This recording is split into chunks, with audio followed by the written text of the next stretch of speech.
football since morning. I have been playing football for morning.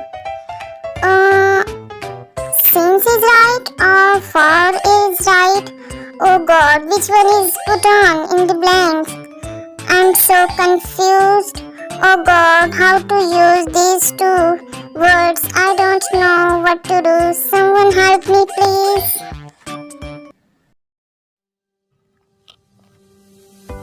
You are just saw that we are always confused in the use of these two words since and for where they are used, but don't worry, I'm pretty sure after watching this video you are able to use these two words correctly in your sentences.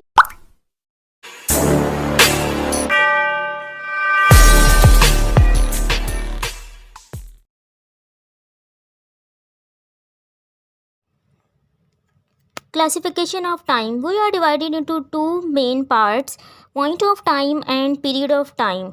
First of all we will discuss what is point of time. Point of time होता है यानी कि वक्त का एक नुक्ता, कोई काम जो कि एक स्पेसिफिक नुक्ते या टाइम पॉइंट से स्टार्ट हुआ हो. इसके साथ हम हमेशा सिंस का इस्तेमाल करते हैं. अब हम देखते हैं कि सिंस को हम कहाँ कहाँ इस्तेमाल करते हैं, किन किन वर्ड्स के साथ. सबसे पहले वॉच, यानी कि जब भी हम एक स्पेसिफिक टाइम की बात करते हैं यानी कि 5 PM 10 PM जबकि हमें टाइम कंफर्म हो, उसके साथ हम हमेशा सिंस का इस्तेमाल करेंगे. जैसे कि I have been watching TV since 7 PM, यानी कि हमारे पास 7 PM एक पॉइंट ऑफ टाइम है, इसलिए हम इसके साथ कभी भी सिंस के अलावा फॉर का इस्तेमाल नहीं करेंगे, क्योंकि जब भी हमें टाइम का पता हो कि कोई काम कब स्टार्ट हुआ, किस पॉइंट से स्टार्ट हुआ, तो इसके साथ हम फॉर की बजाय सिंस का इस्तेमाल करते हैं. Next calendar. कैलेंडर में हमारे पास जो भी चीज़ें आती हैं, जैसे कि सबसे पहले ईयर के कौन सा साल है, इसके साथ हम सिंस का इस्तेमाल करते हैं. किसकी एग्जांपल देखते हैं. She has been living in England since 2019. या इसके साथ हम कोई भी सन देख सकते हैं, क्योंकि हम यहाँ पर एक स्पेसिफिक ईयर की बात कर रहे हैं, 2013, 2012, 2011 कुछ भी, लेकिन इसके साथ हम हमेशा सिंस का इस्तेमाल करेंगे, ना कि फॉर का, क्योंकि हमारे पास एक पॉइंट ऑफ टाइम है, हमें एक स्पेसिफिक टाइम पता है कि वो 2013 से इंग्लैंड में रह रही है. देन डेट, यानी कि कोई भी डेट हो, डेट के साथ हम हमेशा सिंस का इस्तेमाल करते हैं. He has not been visiting us since March 13, 12 कुछ भी, क्योंकि कोई भी हमारे पास डेट हो उसके साथ हम हमेशा सिंस का इस्तेमाल करते हैं. इसके बाद डेज़ ऑफ वीक, यानी कि मंडे, ट्यूसडे, इनके साथ भी हमेशा सिंस का इस्तेमाल किया जाता है. Ali has been working since Monday. यहाँ पर हम फॉर का इस्तेमाल नहीं करेंगे. कोई भी डेज़ ऑफ वीक हो, मंडे, ट्यूसडे, वेंसडे, इसके साथ हम हमेशा ही सिंस का इस्तेमाल करते हैं. इसके साथ साथ मंथ के साथ भी हम जनवरी, फरवरी, मार्च, इनके साथ भी हमेशा हम सिंस का ही इस्तेमाल करेंगे.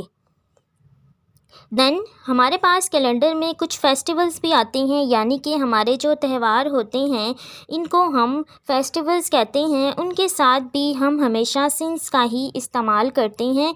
जैसे कि इसकी एग्जांपल देखते हैं. Children are celebrating Eid since morning. बच्चे सुबह से ईद मना रहे हैं. इसके साथ साथ कुछ हॉलीडेज़ होती हैं, उनके साथ भी हम सिंस का ही इस्तेमाल करते हैं. इसके बाद पार्ट्स ऑफ द डे, यानी कि मॉर्निंग, इवनिंग, आफ्टरनून, इस तरह नाइट, मिडनाइट, इन यानी पार्ट्स ऑफ डेज़ के साथ भी हम हमेशा सिंस का ही इस्तेमाल करते हैं. येस्टरडे के साथ भी सिंस ही इस्तेमाल किया जाता है. देन बर्थ के साथ इसकी एग्जांपल देखते हैं. Ali has been living in Lahore since his birth, यानी कि वो अपनी पैदाइश से ही लाहौर में रह रहा है. सिंस यानी कि बर्थ, ये उसका एक पॉइंट ऑफ टाइम है.